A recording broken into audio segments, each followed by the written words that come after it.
Mafia boss's daughter suffered every day, until new Maid found something horrifying in her hair. Little Lucy sat frozen in the medical chair, her tiny hands gripping the armrests until her knuckles turned white.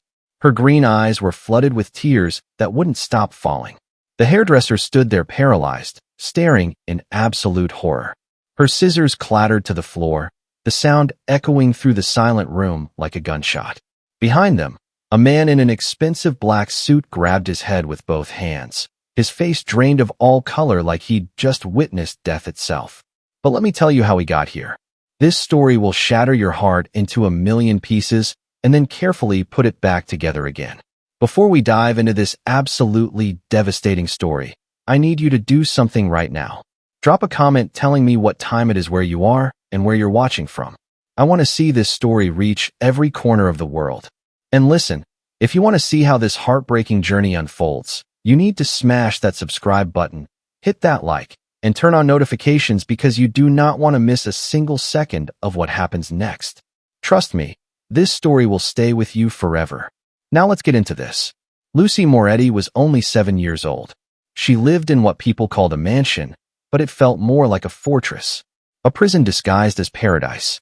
The compound had 30 rooms, an indoor pool with Italian marble, gardens that stretched so far you couldn't see the end, roses from Sicily, fountains imported from Rome, statues worth more than most people's houses. Armed guards patrolled 24/7. Security cameras on every corner. Gates that looked like they belonged to a castle. Walls so high you couldn't see the outside world. But Lucy was the loneliest, most invisible child in the entire city. Her daddy was Dante Moretti, head of the Moretti crime family. He controlled the entire eastern seaboard. People whispered his name with fear and respect. He owned politicians, judges, police chiefs. He ran operations that moved millions of dollars every single day. Drugs, weapons, protection rackets, smuggling operations. He had legitimate businesses too, restaurants, shipping companies, construction firms. All fronts for the real work. Dante Moretti was untouchable, unreachable, unstoppable. But money and power can't buy everything. And what Lucy needed most, her father's empire couldn't provide. Lucy's mama died when Lucy was just 3 years old. Not an accident. Not a disease. Murder. A car bomb meant for Dante. Isabella Moretti was in the wrong car at the wrong time. The explosion tore through a quiet street on a Tuesday morning. Killed her instantly. Rival family sending a message. They wanted Dante to know nobody was safe. Lucy barely remembered her mama now. Just fragments. A soft voice singing Italian lullabies. A sweet smell like jasmine and vanilla. Warm arms that held her tight when thunder scared her. Gentle hands braiding her long dark hair every single night, counting to 300. Bella ragazza, Mama would whisper. Beautiful girl. After Mama died, everything changed. Daddy changed most of all. The light went out of his eyes. His smile disappeared like it never existed. He looked older overnight, like grief had aged him 20 years in a single moment.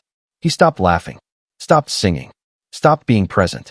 He threw himself into work like a drowning man grabbing for anything to keep him afloat. He left the compound before sunrise. Came home long after Lucy was supposed to be asleep. Sometimes she didn't see him for 3 days. Sometimes a whole week would pass and Lucy would only catch glimpses of his shadow in the hallway. Only hear his voice through closed doors barking orders in Italian. The big house felt empty despite being filled with people. Staff everywhere. Cooks, cleaners, gardeners, guards. But nobody really saw Lucy. Nobody really talked to her. She was just the boss's kid. Something to work around. Something to avoid. The hallways were too quiet. Lucy's footsteps echoed when she walked, making her feel even more alone. Every room felt cold even in summer, even with fires burning in the massive stone fireplaces. She had everything a child could want. A playroom bigger than most apartments, filled with toys from every country. Dolls from Paris with real hair and silk dresses. Stuffed animals from Germany that cost hundreds of dollars each. A train set that circled the entire room. Art supplies, books in 3 languages, puzzles, games, a tablet loaded with educational programs.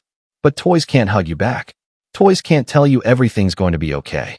Toys can't tuck you in at night and kiss your forehead. Toys can't say, I love you. Lucy would sit in that enormous playroom surrounded by 1,000 toys and feel more alone than if she had nothing at all.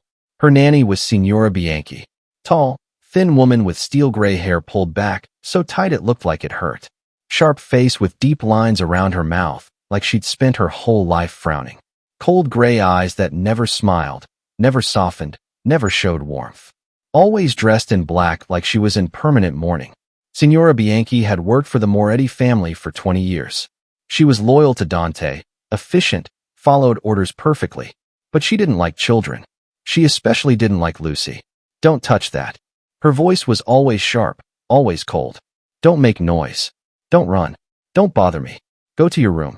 Stop crying. Stop asking questions. You have everything. Stop being ungrateful. Lucy tried so hard to be good. She stayed quiet. She walked instead of ran. She spent hours and hours alone in her room. She didn't ask for anything. She barely spoke at all. But it was never enough. Signora Bianchi was always angry, always annoyed, always cold. When Lucy accidentally spilled juice at breakfast, Signora Bianchi yelled. When Lucy forgot to make her bed with perfect hospital corners, Signora Bianchi yelled. When Lucy's hands shook and she dropped a glass, Signora Bianchi yelled even louder.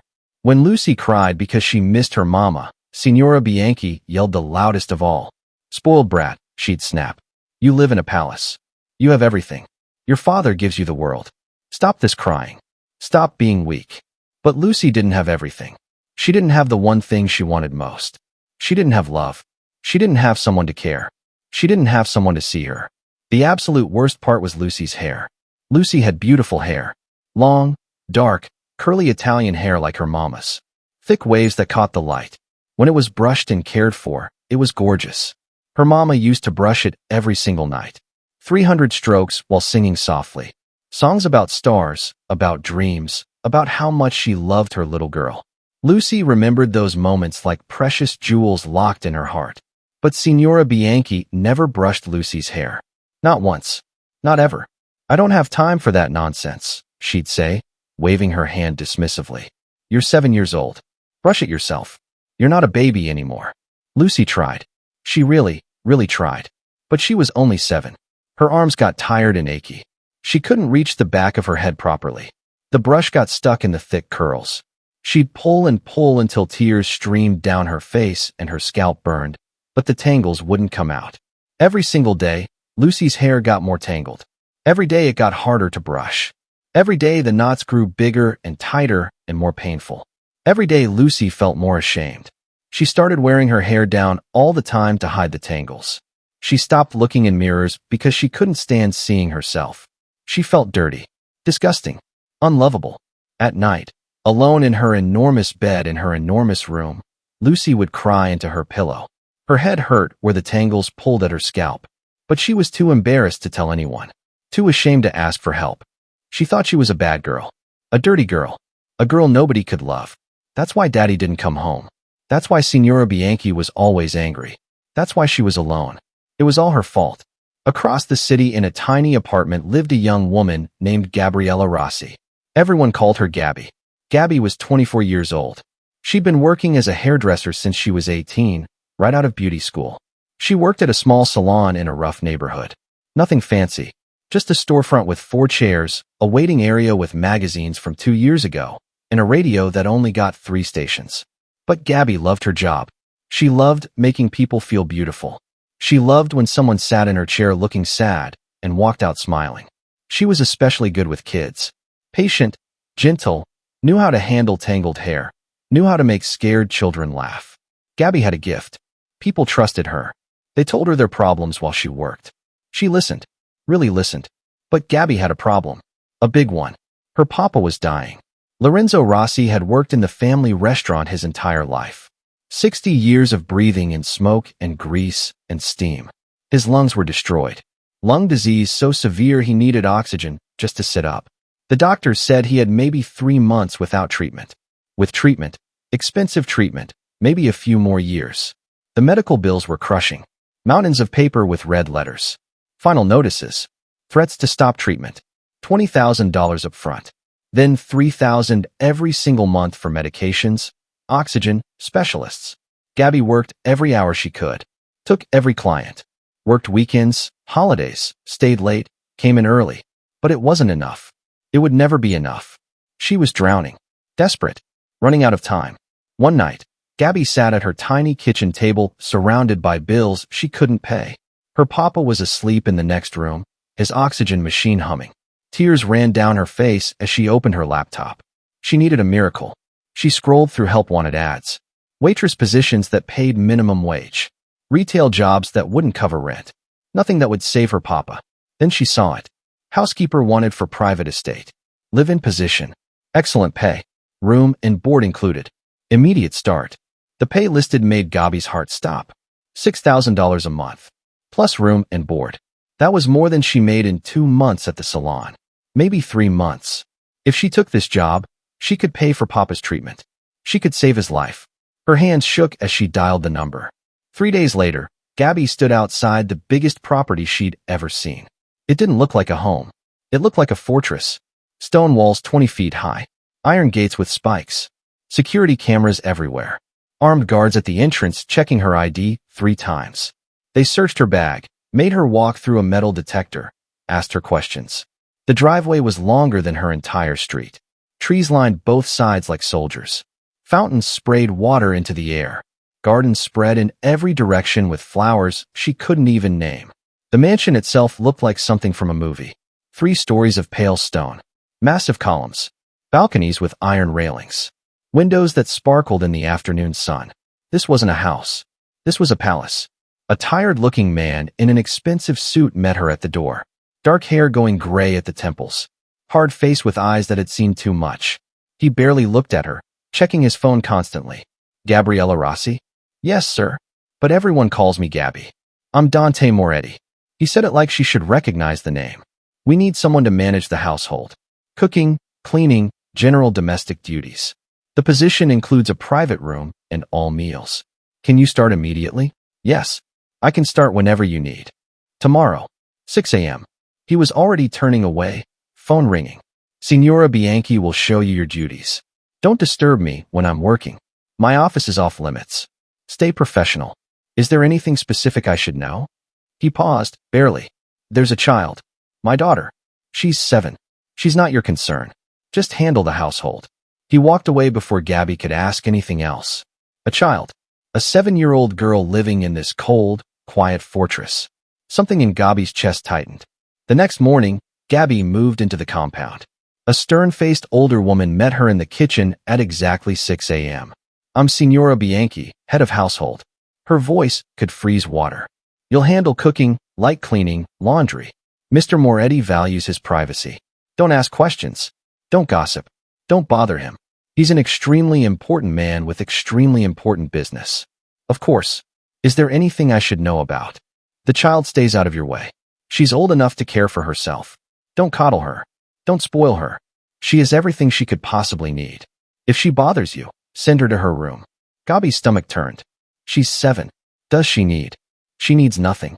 Focus on your duties. Signora Bianchi's eyes were ice. This isn't a charity. Do your job. That's all. The day passed in a blur. Gabby cooked, cleaned, learned the massive house. Every room was beautiful and empty. Art on the walls worth fortunes. Furniture that belonged in museums. But no warmth. No life. No love. Late afternoon, Gabby was in the hallway looking at family photos on the wall. Pictures of Mr. Moretti younger, smiling with a stunning dark-haired woman. Pictures of them holding a baby with dark curls and bright eyes. Pictures of happiness that had ended. Then she heard it. Soft footsteps. Like a ghost. Gabby turned and saw her. A tiny girl with long dark hair hanging around her face like a curtain. So thin her expensive dress hung loose. Pale skin like she never saw sunlight. But her eyes, green eyes so sad, so old, so filled with pain that Gabby's heart cracked right open. This was Lucy. This was the child nobody cared about. Gabby knelt down to eye level. Smiled her warmest smile. Hi there. I'm Gabriella, but you can call me Gabby. I just started working here. What's your name? The little girl stared like she couldn't believe someone was talking to her directly. Like she'd forgotten how conversations worked. Lucia, she whispered. Her voice was so quiet Gabby barely heard it. But everyone calls me Lucy. Lucy. That's such a beautiful name. Gabby kept her voice gentle. I'm going to be cooking meals here. Do you have a favorite food? I'd love to make it for you. Lucy looked confused, lost, like nobody had ever asked her preference about anything. I don't know. Nobody ever. I mean, anything is fine. Those words destroyed Gabby. Anything is fine. Like this child had learned not to want anything. Not to ask. Not to take up space. Well, Gabby said softly, I'm going to make lots of different things, and you can tell me what you like best. Is that okay? For just a second, the tiniest second, Lucy almost smiled. The corners of her mouth lifted slightly. Her eyes brightened just a little. Then she looked down and hurried away, her footsteps echoing in the empty hallway. But Gabby had seen it. A lonely, terrified little girl who needed help, who needed love, who needed someone to see her. And Gabby decided right then she was going to be that someone, no matter what it took. The first week passed like a slow-motion nightmare for Gabby. She watched. She observed. She saw everything wrong with this beautiful, terrible house. Every single morning, Lucy ate breakfast alone. 6 a.m. The dining room could seat 30 people. Massive table, crystal chandeliers, paintings of Italian landscapes on the walls. But only one person sat there.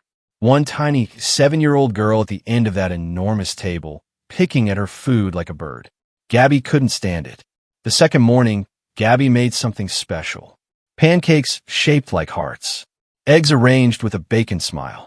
Fresh strawberries cut into flowers. Hot chocolate with whipped cream. Good morning, sunshine, Gabby said, setting the plate down. Lucy's eyes went wide. She stared at the food like she'd never seen anything like it. You made this for me? Of course I did. Who else would I make it for? But nobody ever. Lucy's voice trailed off. Nobody ever what, sweetheart? Make special food. Just for me. Lucy's eyes filled with tears. Gabby's heart shattered. She pulled out a chair and sat down. Well, I will. Every single day. Because you're special, Lucy. You deserve special things. Lucy ate every single bite. For the first time in months, maybe years, she finished a whole meal. After that, Gabby made it her mission. Special breakfast every morning. She sat with Lucy, talked to her, asked her real questions. What's your favorite color? Green, like my mama's eyes. Lucy's voice was so soft. That's a beautiful reason. What do you like to do? I like to draw, but nobody ever looks at my drawings. I want to see them. Will you show me? Lucy's whole face lit up. Really? You really want to see? I really do. That afternoon, Lucy brought down a stack of drawings. Pictures of flowers and stars. Pictures of a woman with dark hair who must have been her mama. Pictures of a house with people smiling and holding hands. Pictures of what Lucy wished her life could be. These are incredible, Gabby said, meaning every word. You're a real artist, Lucy. These are beautiful. Lucy beamed. An actual smile. Wide and real and full of hope. Over the next 2 weeks, Lucy started coming alive. Started talking more. Started smiling more. Started eating more. Started looking like a little girl instead of a ghost. She'd find Gabby in the kitchen and just sit there, watching her cook, asking quiet questions. They'd talk about everything. About Lucy's favorite animals, rabbits. About her favorite books, fairy tales. About what she wanted to be when she grew up. An artist, maybe, or a teacher. For the first time in years, Lucy felt seen. Felt heard. Felt like maybe, just maybe, she mattered to someone. But there was one thing Lucy never talked about. One thing she kept hidden. Her hair. Gabby started noticing things. Small things that added up to something terrifying. Lucy wore her hair down. Always. Every single day. Even on the hottest afternoons when sweat dripped down her face. Even when they baked cookies together and the kitchen felt like an oven. Always down. Always covering the back of her head. Lucy never let anyone touch her hair. When Gabby reached to tuck a strand behind her ear, Lucy flinched away like it hurt. Fast. Almost violent. Lucy's hairline looked irritated. Red. Raw. Like something was wrong underneath. And sometimes, just sometimes, Gabby saw Lucy wince when she turned her head too quickly. A flash of pain across her face that she tried to hide. Gabby's professional instinct screamed. Something was very, very wrong. One evening, Gabby was cleaning up dinner when she heard crying. Soft crying from upstairs. She followed the sound to Lucy's room. Knocked gently. Lucy? Sweetheart? Can I come in? Okay. The voice was small, broken. Gabby opened the door. Lucy was sitting on her bed, tears streaming down her face, hands twisted together in her lap. Gabby sat beside her. Talk to me, honey. What's wrong? Lucy shook her head. Nothing. I'm fine. You're not fine. I can see you're hurting. You can tell me anything. I promise I won't be mad. I promise I'll help you. Lucy's whole body started shaking. You'll think I'm bad. You'll think I'm disgusting. I could never think that. Never. My hair. Lucy's voice cracked like glass breaking. I can't brush it. It hurts so much. I tried. I really tried. But I can't reach the back. It's all tangled. And I know I'm bad. I know I'm dirty. I know. Her words dissolved into sobs. Years of pain and shame and loneliness pouring out all at once. Her whole body shook with the force of it. Gabby pulled her into her arms, held her tight. Oh, sweet girl. You're not bad. You're not dirty. You're just a little girl who needs help. And there's no shame in that. None. Lucy cried into Gabby's shoulder. Cried like she'd been holding it in forever. Cried until she had no tears left. When the sobs finally slowed, Gabby pulled back gently. Lucy, I need to tell you something important. Before I came here, I was a hairdresser. For 6 years. I've helped hundreds of kids with tangled hair. I know exactly what to do. Will you let me look? Lucy was terrified, but she trusted Gabby. She nodded barely. Okay, sweetheart. Just turn around. Nice and slow. Lucy turned. Her hands gripped the bedspread so hard her knuckles went white. Gabby gently lifted the curtain of dark hair. What she saw made her gasp out loud, made her blood turn to ice, made her stomach drop straight through the floor. At the back of Lucy's head was a massive mat of tangled hair. Huge, the size of a grapefruit, maybe bigger. The hair was so matted, so tangled, so compressed that it looked like one solid mass, like a rock growing out of her skull. But that wasn't even the worst part. Gabby used her phone flashlight to look closer. Lucy's scalp underneath was bright red, angry, raw, covered in open sores. Some were bleeding fresh blood. Some had yellow pus. Some looked infected with angry red streaks radiating outward. This was a serious infection. Dangerous. Potentially life-threatening if it spread. And then something moved. Gabby's heart stopped completely. Lice. Crawling through the matted hair. Dozens of them. Maybe hundreds. They've been living there for God knows how long. Making a home. Laying eggs. Multiplying. The matted hair had created a perfect breeding ground. Dark, warm, protected, hidden. And with the open wounds and the infection, Lucy was in real danger. Blood poisoning. Sepsis. Brain infection if it got bad enough. Oh my God. Gabby's hands were shaking. Tears ran down her face. Oh baby. How long? How long has it been like this? I don't know. Lucy was crying again. Maybe a year. Maybe more. I can't remember when it started. It just kept getting worse and worse. And I didn't know what to do. I was too scared to tell anyone. Too ashamed. A year. Maybe longer. This precious child had been suffering for over a year. Living with pain every single day. Pain and shame and fear. And nobody noticed. Nobody cared. Nobody helped. Gabby felt rage like she'd never felt before. Pure, burning fury. But she kept her voice calm for Lucy. Listen to me very carefully. Gabby held Lucy's face in both hands. Looked straight into her eyes. This is not your fault. Do you hear me? This is not your fault. You're 7 years old. 7. Someone should have been taking care of you. Someone should have been brushing your hair. Someone should have seen you were hurting. This is not your fault. But Signora Bianchi said. Signora Bianchi was wrong. So wrong. Gabby's voice turned to steel. You needed help. You still need help. And we're going to get it for you right now. Tonight. Gabby stood up, determination burning in her chest. Stay here. I'll be right back. She marched straight to Dante's office. Didn't care that it was almost midnight. Didn't care that she'd been told never to disturb him. Didn't care about anything except getting Lucy help. She pounded on the door. Hard. Her knuckles hurt, but she didn't care. Come in. His voice was tired. Annoyed. Gabby threw open the door. Dante sat at his massive desk. Papers everywhere. 3 computer screens showing numbers and maps. His phone buzzing constantly. 2 other men in suits sat across from him. Marco, and another enforcer. Mr. Moretti. Gabi's voice shook with rage. We need to talk about Lucy. Right now. This second. This can't wait. Something in her voice made all three men look up. Dante's eyes narrowed. What happened? Is she hurt? When was the last time you actually looked at your daughter? Gabi demanded. Really looked at her? Not just walked past her. Really looked. Dante stood up slowly, confusion and concern crossing his face. What are you talking about? When was the last time you looked at her hair? Mr. Moretti? Her hair? What does her hair have to do with? Please. Gabi's voice cracked. Just come with me. You need to see this. You need to see what's been happening to your daughter while you've been running your empire. Marco stood too. Boss, maybe we should. No, I'm going. Dante's voice was hard. He walked around the desk. Show me. Gabi led him upstairs. Her heart pounded.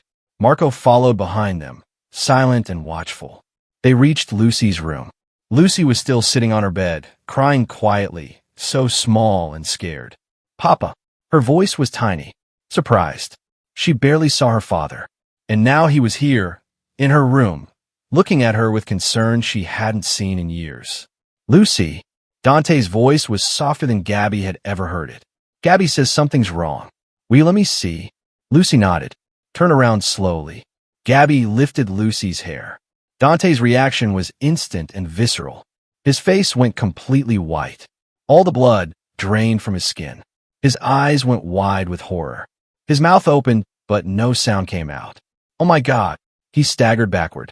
Marco caught him. Oh my God. Lucy. Lucy. His voice broke on her name. Shattered. Destroyed. How long? He dropped to his knees beside the bed. His hands were shaking. How long have you been? How long has this? I don't know, Papa. Lucy was sobbing. A long time. I'm sorry. I'm so sorry. I tried to fix it. I tried so hard. But I couldn't. I'm bad. I'm disgusting. No. Dante's voice cracked completely. He pulled her into his arms carefully, mindful of her head. No, baby. No. You're not bad. You're not disgusting. This is my fault. All my fault. I should have seen. I should have been here. I should have. He couldn't finish. He just held his daughter and cried. Actually cried. This feared mafia boss, this man who ordered executions without blinking, sobbing into his daughter's shoulder. Marco stood in the doorway, his own eyes wet. Gabi watched them, her heart breaking and healing at the same time. Finally, Dante pulled back. Wipe his eyes. His voice turned to steel, the voice of a man who got things done. Marco, call Dr. Ricci. Now. I don't care if you have to drag him out of bed. I need him here in 20 minutes. Boss, it's almost midnight. Did I stutter? Dante's voice could have shattered glass. 20 minutes. And get me Signora Bianchi. Bring her to my office. Now. Marco pulled out his phone, already dialing. Dante turned back to Lucy. His voice went soft again. Baby, a doctor is coming. He's going to help you. I promise. It's going to hurt, isn't it? Lucy's voice was so small. Maybe a little, but I'll be right here. I'm not leaving you. Not ever again. He looked at Gabi. And Gabi will be here too. Right? Right here. Gabi said firmly. I'm not going anywhere. Dr. Ricci arrived in 18 minutes. An older man with kind eyes and a black medical bag. He examined Lucy's head carefully, his expression growing more grave with every second. Mr. Moretti, this is severe. The infection is serious. She needs immediate treatment. The matting is so extensive that cutting it out might be the only option. And we need to treat the lice infestation and the bacterial infection aggressively. This should have been treated months ago. Then we treat it now. Whatever she needs. I don't care what it costs. This isn't about money. This needs to be done properly. I recommend we do this at my private clinic. Tonight. I have the proper equipment there, sterile environment, everything we need. Then we go. Now. Dante picked Lucy up like she weighed nothing. Get the car. As they headed downstairs, Signora Bianchi appeared in the hallway. She looked annoyed at being summoned so late. Mr. Moretti, what is the meaning of? Not now. Dante's voice was pure ice. My office. Wait for me. Don't move. Don't leave. If you're not there when I get back, I will find you. Understand? Something in his voice made her face go pale. She nodded and hurried away. In the car, Lucy sat between Dante and Gabby. Dante held her hand the entire drive. Didn't let go. Not once. I'm sorry, Papa, Lucy whispered. I should have told you. No, don't apologize. This is on me. I should have seen. I should have been there. I failed you. His voice was raw. But I'm here now, and I'm never leaving you alone again. I swear it. Lucy rested her head on his shoulder. Despite everything, despite the pain, despite the fear, she felt something she hadn't felt in years. Safe. The clinic was small, private, discreet. Dr. Ricci led them to a treatment room. Bright lights, medical equipment, a special chair. Lucy sat down. Her whole body trembled. Dante knelt beside her, holding her hand. I'm right here, baby. Right here. Gabby stood on her other side.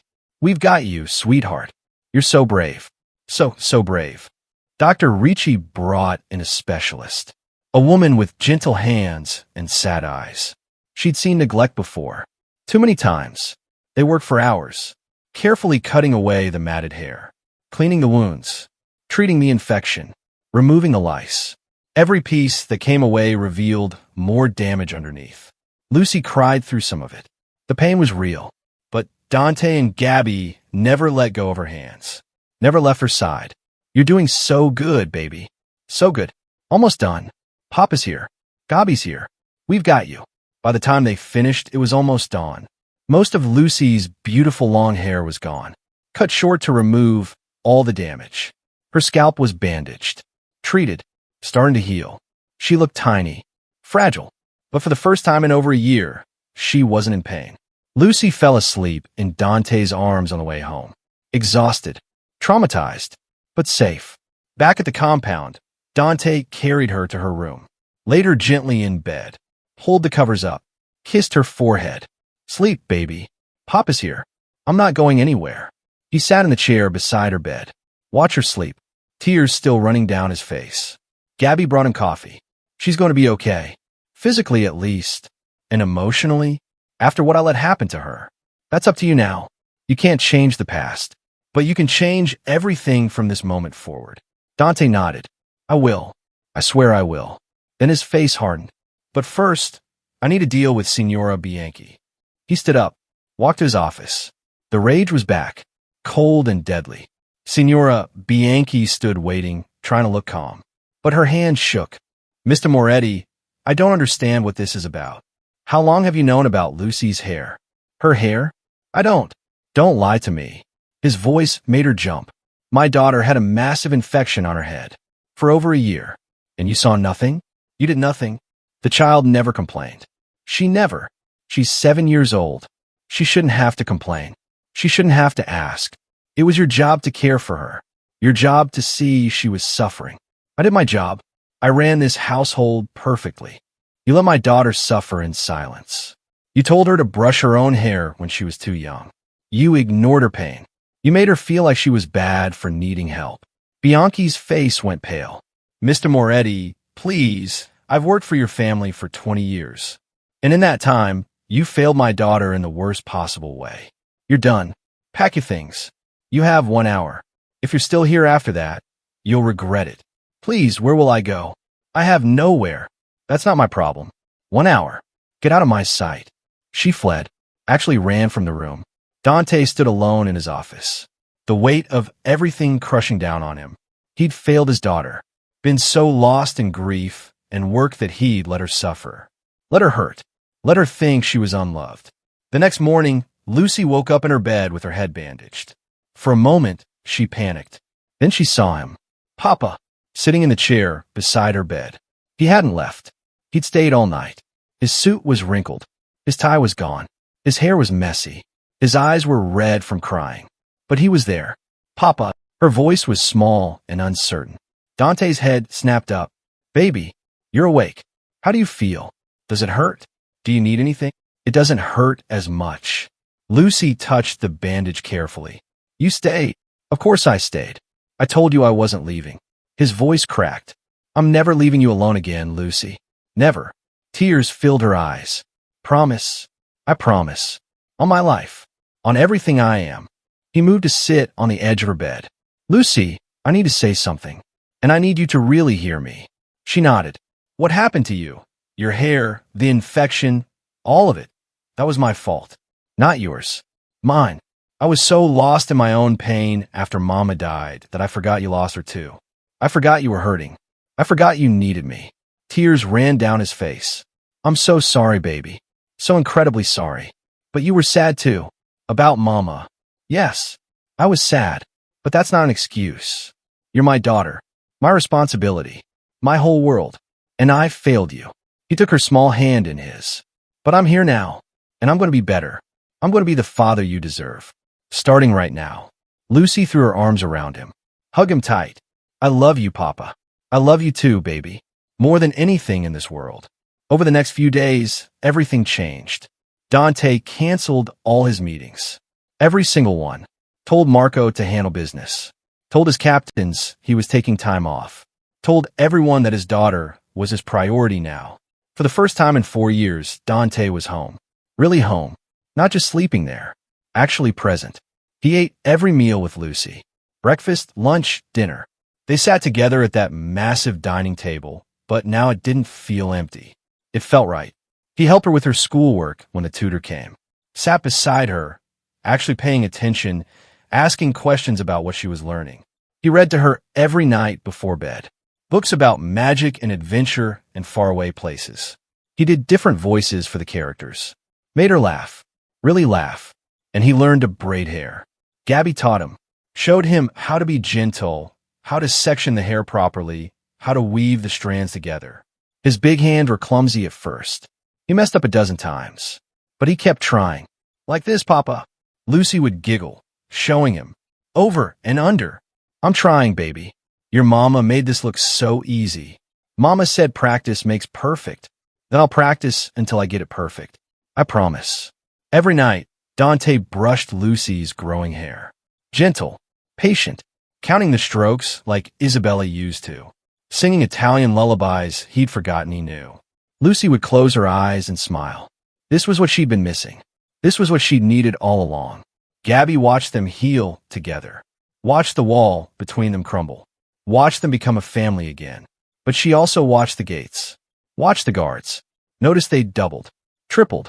Something was wrong. One afternoon, Marco pulled Gabby aside. His face was serious. Worried. We have a problem. Vincent Costa's been asking questions. His people have been watching the compound. They know something happened. They know the boss has been distracted. Who's Vincent Costa? Marco's expression darkened. Rival family. He's been trying to take down the Morettas for years. If he thinks we're vulnerable, he'll strike. And he'll use Lucy as leverage. Gabby's blood ran cold. You mean, we need to be ready. Because Vincent doesn't play by the rules. He goes after families. After children. And if he finds out Lucy was neglected, that she was suffering, he'll use it to claim Dante's unfit. That he's weak. That the Moretti family is falling apart. What do? We protect her. At all costs. Marco's jaw clenched. But you need to know, things might get dangerous. Real fast. That night, Dante tucked Lucy into bed like always. Read her a story. Kissed her forehead. Papa. Yes, baby. Are the bad men coming back? Dante froze. What makes you ask that? I see the guards. More than before. And everyone looks scared. He couldn't lie to her. There are people who want to hurt our family. But I won't let them. You're safe here. I promise. What if they take you away? Like they took Mama? The question destroyed him. That's not going to happen. But what if it does? What if you leave and never come back? Her voice broke. I just got you back, Papa. I can't lose you too. Dante pulled her close. Listen to me. Nobody is taking me away from you. Nobody. I will fight heaven and hell to stay with you. Do you understand? You're stuck with me now, baby girl. Forever. She buried her face in his chest. Promise? I promise. 2 days later, the attack came. It was 3 a.m. Lucy was sleeping. Dante was in his office going over security reports. Gabby was in her room reading. Then the alarm screamed. Gunfire erupted. Explosions at the front gate. Men shouting. The sound of war. Dante grabbed his gun and ran. Marco, get Lucy and Gabby to the safe room now. Marco burst into Lucy's room. She woke up screaming, terrified. Come on, sweetheart. We gotta go. He scooped her up. Gabby appeared, her face pale. What's happening? Costa's men. They're breaching the compound. Marco ran down the hallway. Safe room. Now. Move. They reached the reinforced safe room in the basement. Steel door. Concrete walls. Supplies for days. Marco shoved them inside. Lock it from the inside. Don't open for anyone except me or the boss. Anyone else tries to get in, there's a gun in the cabinet. Use it. Marco. Lock the door. He ran back upstairs. Gabby locked the heavy door. The sound of gunfire was muffled now, but still audible. Lucy was sobbing, shaking uncontrollably. Papa. Where's Papa? He's fighting. He's keeping us safe. Gabby held her tight. He'll come back. He promised you, remember? He always keeps his promises. Upstairs, hell had broken loose. 20 of Vincent Costa's best soldiers against Dante's men. They'd blown through the front gate. Made it to the main house. This wasn't a warning. This was an execution attempt. Dante fought like a man possessed. Every bullet was precise. Every move calculated.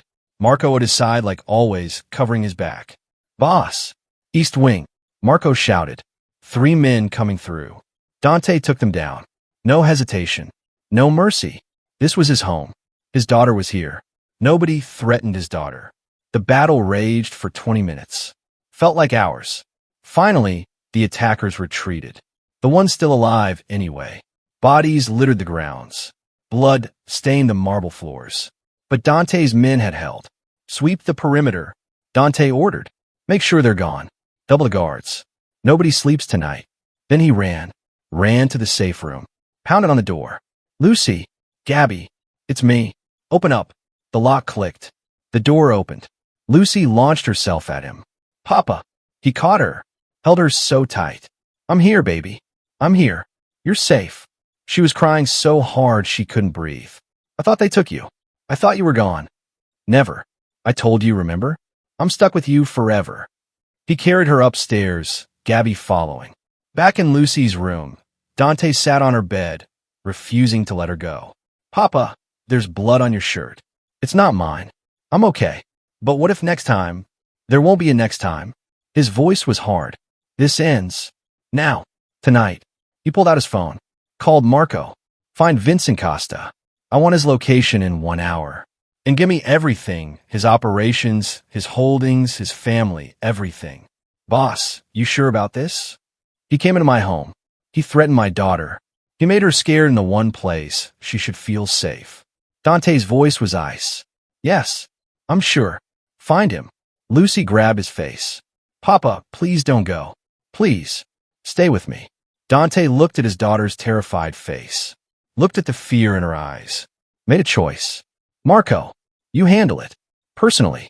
Make it permanent. Boss, you heard me. I'm staying with my daughter. She needs me here. So you go.